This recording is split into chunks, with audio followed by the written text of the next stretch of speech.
ဒီအခန်းလေးကပြင်ကနေကိုကြည့်ရင်တော့ပုံမှန်အခန်းလေးတစ်ခုတော့ပါပဲဒါပေမဲ့သူ့မှာလှုပ်ဝက်ချက်တွေရှိနေပါတယ်ကြည့်ရအောင်ပါအခန်းလေးက10ပေ12ပေခွာဝေးရှိတယ်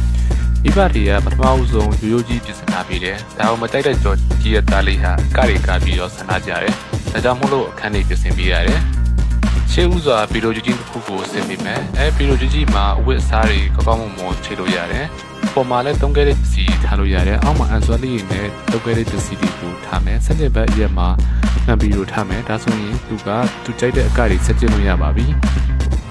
square hollow bar နဲ့ကတင်တစ်ခုကိုစောင့်မယ်ကတင်ကခက်ရည်လေးစောင့်ပါမယ်ပြီးတော့ရင်netတွေနဲ့ပို့ဖို့ခံခံအောင်ချက်မယ်တက်သားတွေပပတ်လက်မှာဆင်မယ်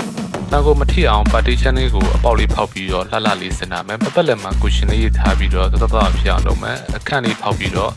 ပစ္စည်းတွေထားလို့ရအောင်လုပ်မယ်လွတ်နေတဲ့နေရာမှာလည်း projector လုံးထားပြီးတော့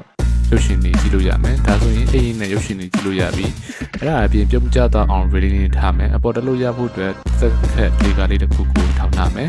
တင်ရအောက်မှာဗီဒီယိုလေးနဲ့ထားပြီးတော့ပိတ်လိုက်မယ်စာအုပ်တွေကိုအပြည့်ထားရမယ်အဲ့ဒီနဲ့တစ်ဆက်ထက်မှာပဲဇပွဲလေးထားပြီးတော့စာကြည့်ခုံလေးတစ်ခုထားမယ်အပေါ်လေးထားပြီးတော့သူပြကျင်တာတွေအကုန်လုံးဖတ်ထားလို့ရကြပါသေးတယ်ဒါတင်ပဲလားဆိုတော့မပြီးသေးပါဘူးလှုပ်ဝက်ချက်ကအခုမှလာပါပါကရင်ကအောက်မှာအဖုံးလေးဖွင့်ပြီးတော့လှုပ်ဝက်လက်ကားလေးတစ်ခုနဲ့အခန်းငယ်လေးတစ်ခုထားရမယ်အဲ့ဒီမှာကွန်ပျူတာ PC ကောင်းလုံးကိုဆင်ထားမယ်ပြီးတော့စင်းတစ်ခုကိုစောက်ပြီးတော့သူကြိုက်တဲ့အရုပ်တွေအကုန်လုံးကို collection နဲ့တင်ထားလို့ရတယ်